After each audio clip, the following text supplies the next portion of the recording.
Hi, and today we have joining us Daryl Mitchell, and Daryl is a practitioner of Qigong, is his favourite thing to do, also kinesiology and Bowen therapy as well, and also feng shui and house blessings and many different things that Daryl has done over the past nearly 30 years is my guess. Is that correct? Yes, maybe even longer than that. Time. It's like forever.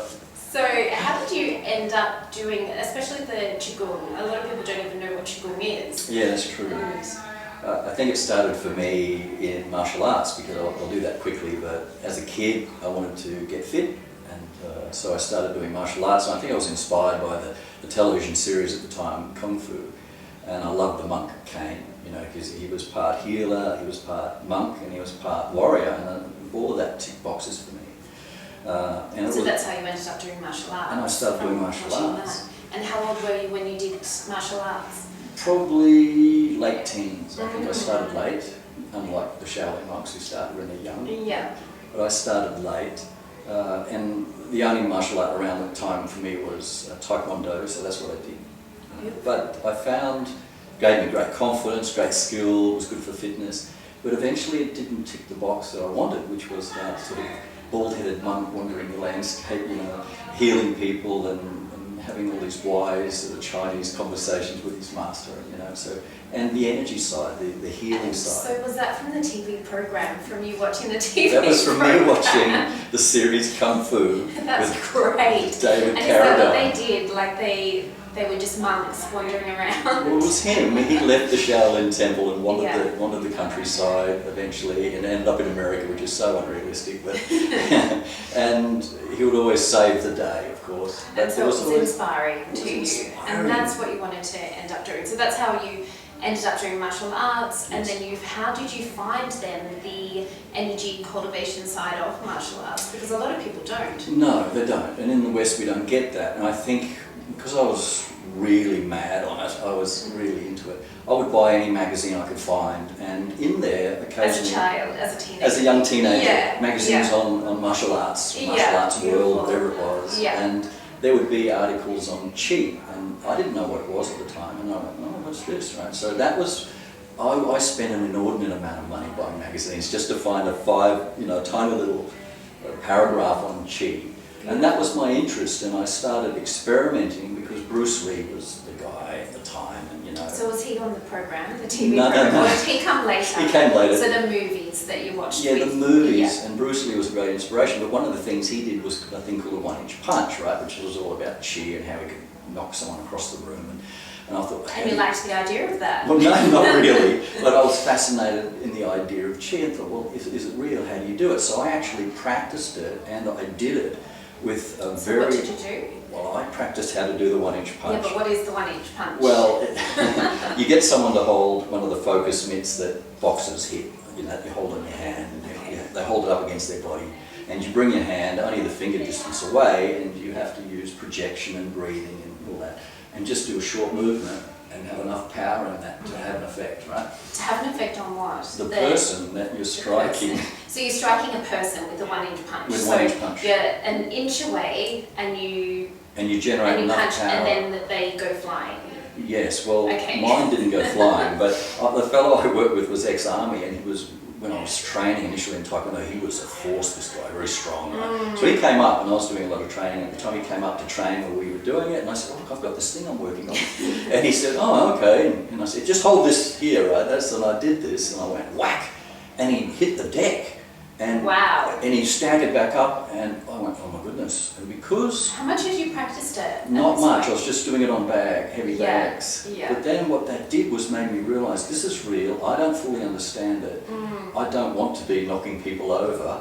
And it was sort of a transitional time for me, being more monk-like, less warrior, and thinking, well, why am I training to be a fighter when I'm interested in healing? Yeah, but what did this, only from the program that you watched as a child? So... Yes. What did this guy think of you when you did knock him over? Like, he obviously wasn't expecting He that. wasn't expecting it. His legs buckled, he went down, he staggered back up, and he went, oh my goodness, Did he say anything to you? Was he Yeah, like, it was a long time what did you ago. just I'm not do? going to say how long ago it was. But he was in shock that I could do that because he was strong, this guy. And I was amazed that I did it at the You time. were probably more shocked than him. Yes, I was probably more Right. shocked. But what it did was make me not want to do it anymore. So I thought, I don't fully understand this. This could really hurt someone. Yeah. And so I stopped right at that time. So I did it once. I still want to know how much you practiced that before you did it. Like Probably hours. a couple of months of, because it was partly what you learn in Qigong later, which is about using your mind, breath, so you'd visualise through the person where you wanted to go. And it's the same idea in karate. When you wanted to break a board, you'd never look at the surface, you'd always look through it, so that your mind and your energy would go through, right? Yeah. Otherwise you'd stop at the top. Yeah. And it was the same idea with this. So I'm looking through this guy, I'm breathing, coordinating my breath and feeling, if you like, the breath in my hand. So, you know, I'm putting my mind in my hand, that the one that's going to strike, and then just going whack. Yeah, wow. So I then you don't want stopped to teach anyone for to a do while, but then did you have more interest in learning properly what that was that you just did and how to... Yeah, no. Yes, no. This is what we do in Australia. Yeah, no. I wasn't interested in developing a one-inch punch anymore, but I was... In terms of the energy, the energy side was my fascination from that point on. And because I was losing interest in the kicking and the punching and the fighting, which I could do very, very well, but I was never a fighter. And how old were you at this point? Yeah, probably at this point I would have been 24. Yeah, so you'd done a bit of martial arts by this 24, point. 25, yes. Yeah, over the fighting and ready to be a monk. Well, I wasn't quite ready to be a monk, but it was so romantic, the idea of the robes and you know, I love the Chinese philosophy, you know, like you'd say that he had a blind teacher and his teacher would say, Cain, what does that sound at your feet? And you go, I don't know, and you'd stagger and you say, oh, I can hear this and I can hear that. And he said, do you hear the grasshopper at your feet? You know, it was all these sort of cute little things that happened along the way that I thought was so poetic. And it made me fall in love with Chinese philosophy. And I think before martial arts, I was already studying the Analects of Confucius and Lao Tzu and the Chinese philosophy. You know, so I loved the poetry of it. So when it was romantic. The idea was romantic for me.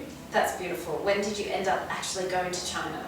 When was the first years year? later, years You and had years to wait later. years. I had to wait forever. Wow. And I went to Bali before I went to China, and the early traders in Bali were Chinese, right? So, and there's a lot of Chinese influence there, in Singapore as well. I couldn't wait to get to the roots, so I wanted to go to China. And when I went to China, I lucked out. Life was very kind and led me to a temple with our hosts who took me to a temple. And my host came running in very excited and said, I found this Qigong master, you know. Wow. Did you think he was just making it up? Or no, I was looking for that, so Yeah. I was hanging on every word. And I was like, oh, really? And he says, yes, I found the Qigong master. So we rushed off to this other part of the temple, and it was a lady Qigong master. And in those days, this was in the 90s now, you know, this lady's husband worked for her, which was unusual in China. It was very patriarchal then, you know. And she ran it. She was the healer, the head healer, and the Qigong master. And because I'd been at this stage, we jumped a bit, but I morphed into studying about Qi, wanting to be a healer and learn about it from that point of view. And I had a natural, I guess, sensitivity to it, so I did. So by the time I got to China, I was already teaching some Qigong that I could understand as much as I could understand. I was in the clinic working. And so when I met this teacher, the Chinese have a funny way. They go, if you say you can do something, they want you to demonstrate. And they're not being smart about it. They just sort of test you, but they're interested, you know. And so you don't dare say, oh, I do feng shui or I do Qigong unless you can do it. And so I said, well, because our host said, well, he practices Qigong, you know, threw me in the deep end. And I said, well, I can read the energy, you know. And she says, okay, so she brings in her clients one by one, and I assisted to say, well, right kidney's not so good, and this, that, and the other. And she was very impressed, and I think more So impressed. we've definitely missed something then. We did. When did that start? How did that start? I think if I look back on it in hindsight, I was always sensitive as a child. I could feel things that were going on without hearing them. I could tell if there was an argument between my parents or something happening without hearing it. So Which is very common, especially for children these days as well. These days, yeah, certainly. I was an oddball at the day though. Back then, but it's very common now. It's common. And so then how did that develop into you actually being able to? I think the environment stuff like feng shui and geomancy, you know, underground water courses and earth radiations and all of that was all in sync. I had an interest in healing, interest in the earth energy and feng shui, and it all led to me to develop the sensitivity, work with very simple tools to feel the energy between my hands, and start experimenting, working with people and seeing if I got results. And I did, and I thought, oh, all right, so maybe there's something to it. But I was a novice in the early days, for sure. Okay, so then she brought you in, no, she brought people in for you to assess. Yeah, I was horrified initially. Yeah, I bet you were nervous. I was nervous. Wow. And did you pass? Yes, with flying colours, apparently, and we're lifelong friends. And I actually I haven't been to China since 2012, and I miss her. Yeah. She's a beautiful, beautiful lady, a devout Buddhist. Not that that's going to do it, but she's a very gentle, beautiful soul, and very elevated, as sensitive to energies too, which was great for me, you know, to be around her and watch her work and put us to the test and pass. And so then, did you learn anything from her? Not specifically. We didn't have a lot of time, but I was fortunate to spend some time with her in her energy and through an interpreter discuss Qigong and what she did and how she did it and what I was doing and whether she could give me advice, which she did. But I also was fortunate to run into a lady in Melbourne. We had friends who ran an art shop in Littleburg Street. And I was in there one day looking for feng shui music to play in my centre. And this lady says, they did the same thing to me. She says, well, you do Qigong, don't you? I said, yeah. She says, well, I have a very elevated Qigong master here. And of course, I'm going white at this point, right? So she comes out, and I'm thinking, what, she's probably sussing me out or looking at me and working out whether my energy's any good. And through an interpreter again, I jumped all over this chance and invited her out to where we were teaching in Rewood at the time.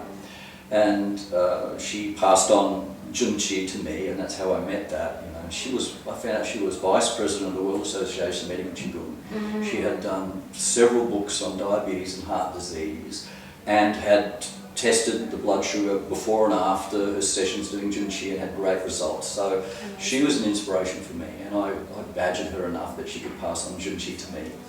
And I practiced it, and I've done it ever since. So it's a motionless, meditative style of Qigong, which you can also use for healing.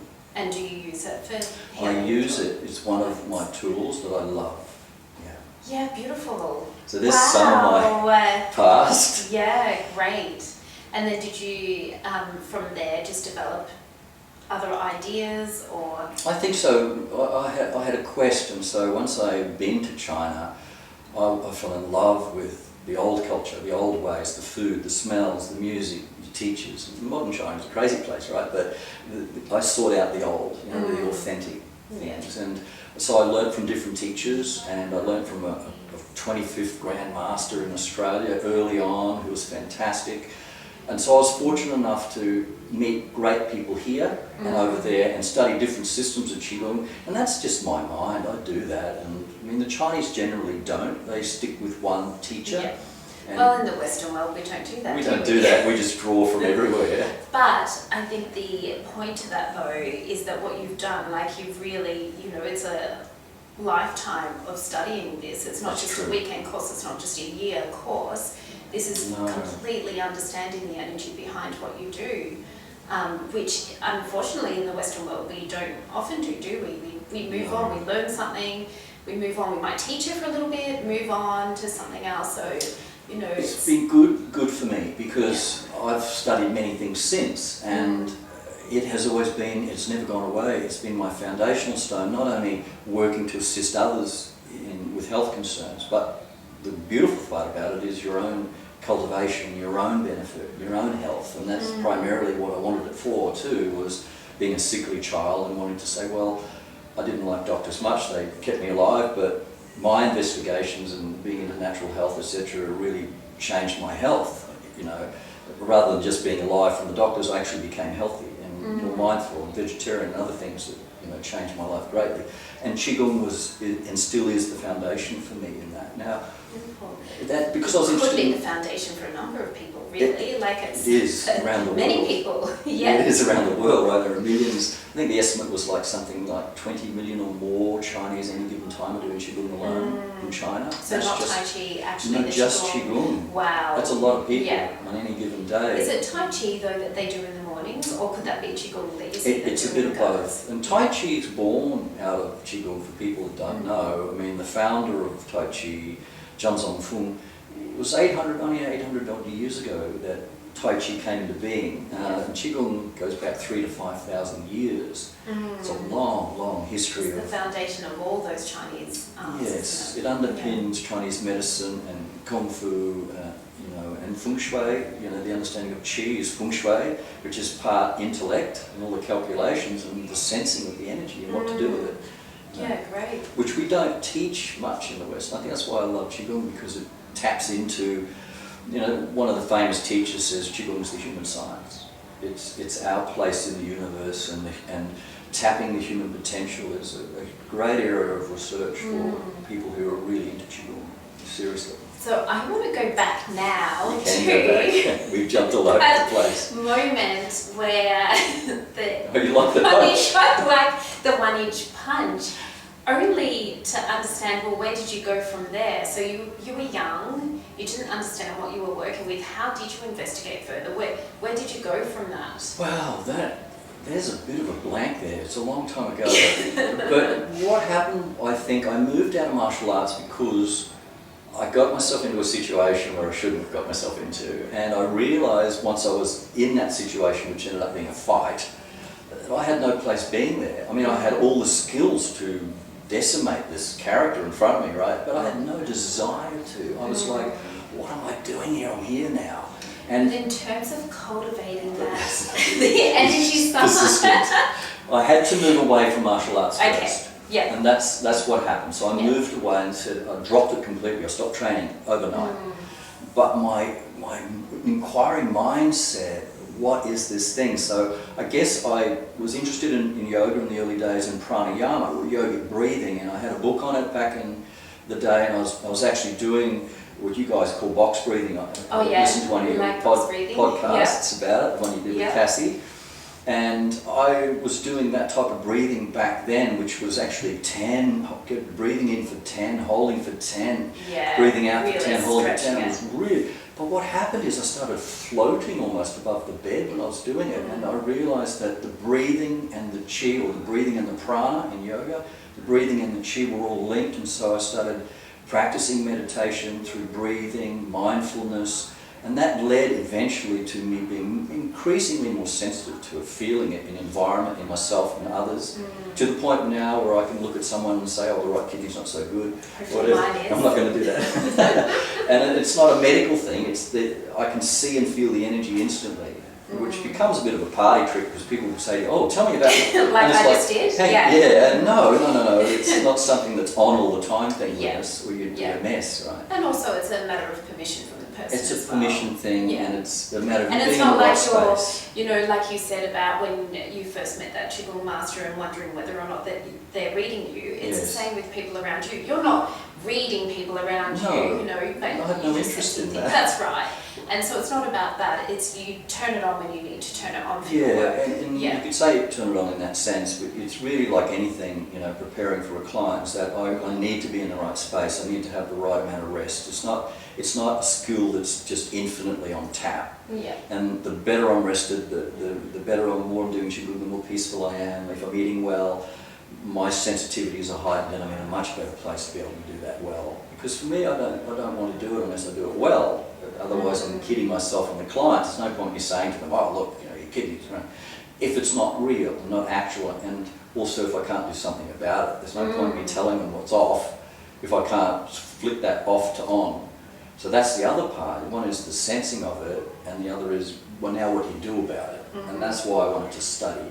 And so that's what you then cultivated. What can I do? What can I do about it, and how do I do it? So I had great interest in Chinese medicine, and I had many times in my life I wanted to go and study it, but I just never wanted to just do that. I was more interested in getting a very broad understanding of Qi and what it meant and how to use it. Yeah, great.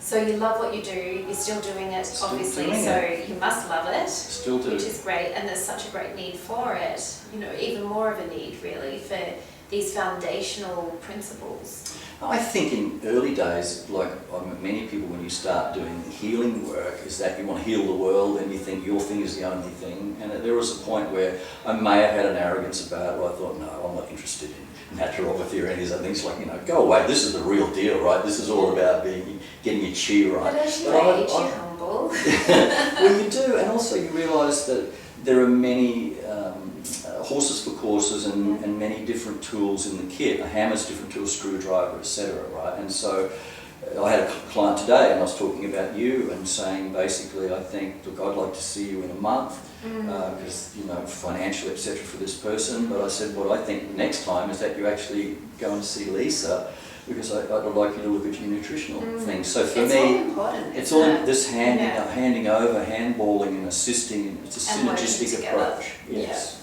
So I'm more there now than I was. Because I had to be self-reliant in the past and run everything myself. And it's good working in a team where I can relax a bit. I don't have to run everything. And so with the Qigong classes, I'm still stuck on the No, one-inch that's punch. good. No, do it. We're not going to So do that. we're not going to do that in Qigong class here. But is that something that you cultivate in that Qigong class? So Cassie and I were talking about it the other day. I don't know how long we've been doing the classes here for now. Not that long. We started in December, so maybe a bit longer. Maybe And then 2 we months. had a break. Yeah, About maybe a 2 month and months. a half. But already, so we've noticed a difference in terms of our energy. Cassie's noticed a difference with me, so that's a good thing. Just in terms of the ability when something happens, you know, say in the shop or clinic, my ability to just bounce back and still be on and not be exhausted. And then Cassie was the same, saying that she feels that, you know, in her everyday life, she's coping so much better. I see it in Cassie too. And that's a beautiful thing. And so That's good feedback. That's great. But is that what we're meant to be cultivating when we practice Qigong? Yes, it's not linked to the one-inch punch, and it was an interesting segue. Well, no, it is in a way, because it's all about, well, how do we cultivate this? How do we... It's interesting because years ago I went and taught at one of the top kinesiology colleges in Melbourne, and there were about 17 people there, and I was nervous, and I thought, well, these are all skilled kinesiologists, right? They're probably all muscle checking under the table, me as I walk in. And they probably weren't. They probably won't, but they were that's probably more me. scared of you. Like. And I said to them, why am I here? What do you hope to get out of it? And I went around the group and they introduced themselves and they said, well, when I'm in the clinic for half an hour, I get exhausted, I take on clients' energies and their negativities. And this was the theme. And I said, well, that's because your energy isn't strong enough to withstand the release into the environment when you're working with clients. And this is why Qigong is important, because it's building. The way I describe it is your energy field is becoming tighter, softer, finer, but more closely knit and stronger in a way at the same time. It's like a contradiction. It's finer, softer, but it's stronger. So it's like those, what's the armour, going back to like the shows that you watched? Kung Fu. Kung Fu. It's like that, you know, maybe silver thread kind of armour over the body, yes. protecting it, but soft And because it's an energy too, the body has to adapt to it. I call it energy fitness, is that when you first start doing it, there's some sort of Herxheimer reaction or detox that occurs with people because it's assisting the liver and kidneys and the energy systems to wake up a bit. But your ability, in other words, almost like a beam of light coming in a sense you could say. When you first start, it's a tiny little light and your body handles so much, and then you integrate. Right? And then over time your energy fitness increases naturally and you start to notice it because you're more resilient. You can do longer Qigong sessions without being fatigued. And so in a sense this beam is widening and your ability to function with it is growing. And that's great. And there can still be those, well, I guess we've only been doing it for a couple of months, but in the last Qigong class you had us all holding this uncomfortable stance for 10 minutes, and 10 minutes doesn't sound like a lot. Not a lot. And your watch, I feel like we're back at school at the moment because your watch keeps shining. It's like this deliberate shining in the eye. The watch is that over needs to here. go on to the teacher, like shine. Yeah. There's no watch. These are not the droids. So- Sorry. Yeah, so we were in a really uncomfortable stance, And I think okay, so everyone else in the class, when I opened my eyes, which you weren't meant to do, they still had their eyes closed and they looked pretty relaxed, and I wasn't. I noticed that. In the past, so I have done some Qigong with Daryl. So this is how I know Daryl from over 20 years ago now. Yes, I found Daryl in Warrandyte. I was living in the streets. I was living in Nunawading and working in the corporate world, and really was desperate for some meaning in life, I guess. So I'd done my 4-year double business degree. I thought I was on top of the world, and this is it, and this is what I want to do for the rest of my life. And I'm like, oh, hang on, this isn't what I thought it would be, and just didn't fulfill me inside. So I started looking and found Daryl, because I loved Warrandyte. I loved visiting Warrandyte, and I thought, well, he lives in Warrandyte, so therefore this must be right. And I started with Feng Shui, just a correspondence course, and that wasn't enough because I kind of understood it, I kind of got it. And then I think the next thing I studied with you was Reiki, actually, because I completely didn't understand what it was. I had no idea what I was in for, and that's what I wanted. Look where you are now.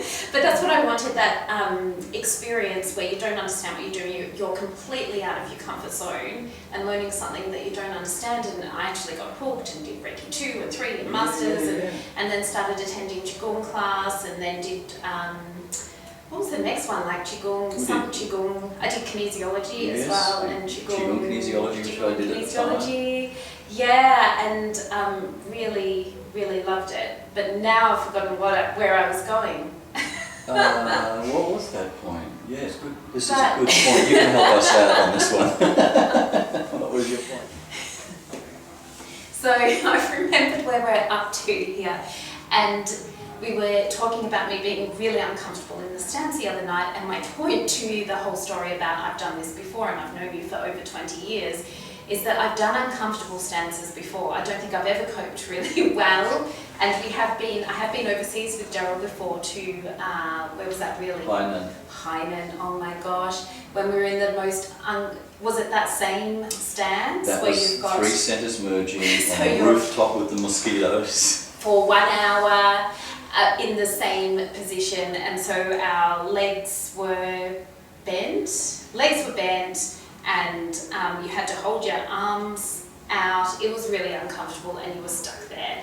And stuck there. So, okay, you weren't stuck there. You chose to be stuck there. Yeah, everyone else was stuck there, so you stayed, right? Yeah, so just like I experienced the other night, so even though I have a history of doing this, it still brings up my stuff. So 10 minutes in that one position, whether or not it was memories from back 20 years ago, which potentially it was, it brought up my stuff. So I went to go to bed that night, and it was like my cortisol was raised just from doing that 10 minutes in that one position and being uncomfortable, but at the same time not wanting to escape. And maybe that's the difference now. When you've done something like this for so long, you can stay in that present moment for a lot longer. So I guess when you're maybe this is what it was the other night. For other people that haven't been doing it for as long, maybe this is why they could do it, because they could escape the present moment. They didn't have any cellular memory of it. Yeah, well, that too.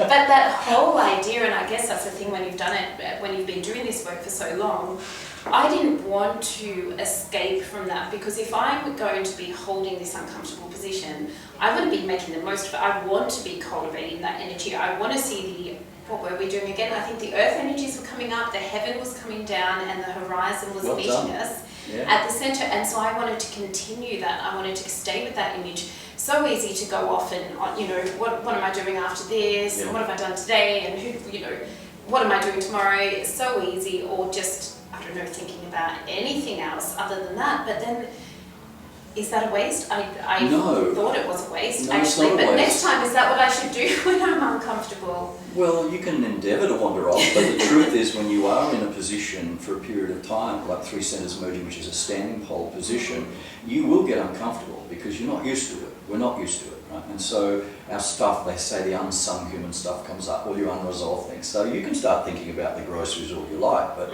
you'll be brought back to you because of your being uncomfortable and having to adjust your posture, and the teacher reminding you to relax, etc. So you only wander so far, because then you are reminded the longer you're standing that you are standing, because you go, oh, my shoulders are hurting a bit, you know, my feet are hurting a bit. I guess that is actually another benefit over doing just a sitting or even a lying down meditation where you basically can fall asleep and no one knows. That's the trouble with lying down, I think. I always fall asleep if I lie down. Yeah, and even the sitting down though, your mind can wander, you're comfortable, except for the meditation that we do in Qigong class, because you're sitting at the edge of your seat so that you're not comfortable. You're meant to be uncomfortable, so you don't fall asleep. Really. Yeah, I mean, in and China, so you stay there with it. You're on hard wooden stools in China on the edge, and they don't put the aircon on because your pore, you know, they say that your pores open when you're doing Qigong, and your meridians open, and the acupuncture points open, so you don't have aircon on, so you don't want to get a chill. So you're in hot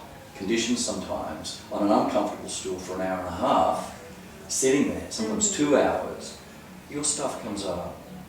So your stuff comes up. So but you heal it. Then That's the point. Back It's not about just bringing your stuff up. You don't want that, right? So it comes back be left with it.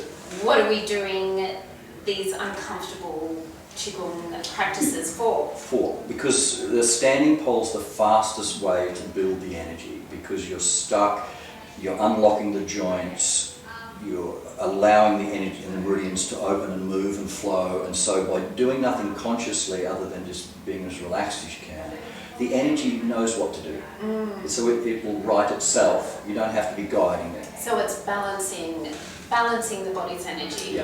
Yeah. And building it, it's like you're plugging into the universe in a way, recharging the bio battery. And so the more you do it, the more resilience you have to life's things. Well, definitely resilience if you can put up with that stance. Absolutely. I have more resilience now. Oh, I am resilient. I think so. There are some Qigong teachers which I sit in class that will just stand in one position, that's their whole Qigong for 1 hour, and it might be with their arms out, like that. And it's like, there's nothing complex in that to learn, but that is definitely hard to do for an hour with your arms out the front. And they will get into this meditative state and build the energy and let it flow and watch the emotions and the bits rise and fall. And obviously over time, they don't have that happen. They've dealt with it, so they become more a peaceful, meditative, one with nature idea. The outer becomes the inner becomes the outer. Yeah. So, going back again to the 1 inch punch. So basically from practicing Qigong, it's almost like, so the 1 inch punch is basically you influencing the environment around you with your thought, or just with the energy that you've cultivated. And your movement. So with doing Qigong, is that then that idea of so we've got our armour on from doing Qigong, and we're strong and we're soft at the same time, but also we're influencing our environment. Yes, I'll tell you a little story. I used to go out to somewhere like Eastland Shopping Centre, and I remember a story of a healer years ago who was super sensitive on his property, and people would come to see him and he could do work, but when he went out into the world he would get sick. And I thought, well, that's not good. But it showed how fine his energy was. But from a Qigong point of view, that's not good. So I noticed in the early days when I was new to Qigong, I'd go out to somewhere like Eastlands, I was sensitive to energies. And I found within a short period of time, the mass emotional energy of all the people there, I would start to become overwhelmed and feel like I'm shutting down. And I thought, well, this isn't good, so I can only stay so long. Then over the years... Were you actually, as a child, would you have felt that overwhelmed as well? Okay. Yeah. Absolutely. Which a lot of more and more children are finding that overwhelmed. Yeah, and if they can learn to cope, then they can take all that on. So then how did you learn to cope and take all that on? By just doing more Qigong, and it was just, it wasn't an intention of mine to go back to Eastlands or to a shopping centre, but just from doing it all the time and travelling and teaching, and I guess the years went by, I remember going to Eastlands, sitting there and observing, if I can say this, observing the energy environment, going, yeah, this isn't so good here. But after half an hour, I started, and this is no ego in this, it's just pure me being an energy scientist observing, I started influencing and changing the environment without will. I wasn't trying to change it. And this was described to me by one of my teachers as that the human being whilst doing Qigong, and this applies to the Indian system with aligning the chakras, is that over time we become the perfect acupuncture needle wherever we go. So we become like a giant acupuncture needle in Feng Shui. So me going there was influencing like a needle going into a meridian to affect the Qi. I was affecting the Qi of the environment. I thought, do I walk around now? I joked to myself, I said, do I walk around with that little cat wanting donations? I just fixed the end.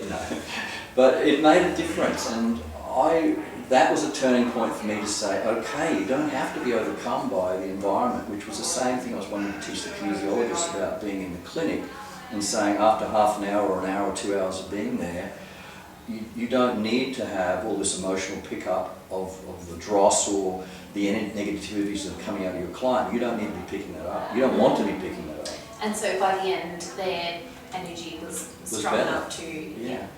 And did of they course, report back to you how they went with clients? Yes. Yeah. And I did a basic and more advanced Qigong teaching over 8 weeks or more there, once a week, and they thoroughly enjoyed it. They were a bit blown away that simple things I could demonstrate to them about how fragile the Qi is in the body.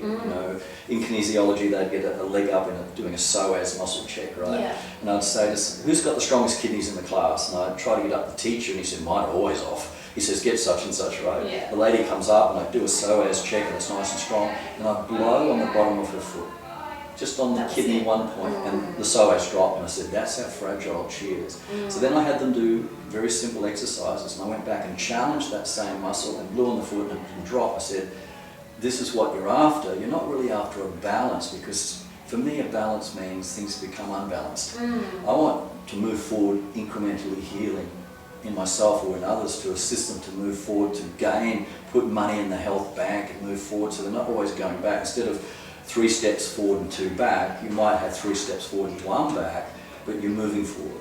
And that's just the way I think about it. That's great. In terms of health. Absolutely. Yeah. And so you don't teach Qigong to children. We've discussed this. But gosh, imagine, if these sensitive children... Could learn. I was a sensitive kid too. Like, it would have been amazing to have when I was a child. It's a challenge for someone to be really, able to put it together for children. Because I don't think a class is the best environment. If it could be put into some sort of into some sort of... doing a video. In some sort of... put it in a video for kids. That's entertaining for kids, that has some message about how they can find their centre and be influenced by the Qi. Yes, but I don't know if that's within my skill yet. Yeah, that we Maybe can down the road. look at later, but as adults we can still pick up the pieces We can pick where up we pieces. are right now and practice. Yeah. Well, thank you, Daryl. Thank you, Lisa, that's for the enough opportunity. for today. It probably is. We've covered quite a bit. Thanks for being here, and you can. So Daryl is working in the clinic here as well. So as a Qigong practitioner, also with kinesiology as well, and Bowen therapy, and does Qigong classes that we don't always stand in the one stands for 10 minutes. No. Sometimes we do other things too. And it doesn't matter, if you're a beginner and you've never done it before, you've been doing it for years, you'll always get something out of it, because it's energy, isn't it? It's cultivating your own energy, and it's a really great start, really, just to do a class and enjoy the benefits. Sometimes it's not the benefits from the first time, and we did have one of my friends the first time experience it, feeling like they wanted to vomit after the first class, but that's not common, and that's just that experience of needing to purge after new energy coming into the system. But it's beautiful, and you feel great, and generally, other than this week, generally afterwards, I actually know on a Tuesday night not to even bother going to bed at my normal time. You're because too wired from it. Yeah. Not just wired, but energized. Yeah. And even if I have less sleep that night, I still wake up in the morning refreshed. You'll be fine, yeah, it's a really good thing, and we're thoroughly enjoying having you here. Thank you very much. I love being here. Thanks, Lisa.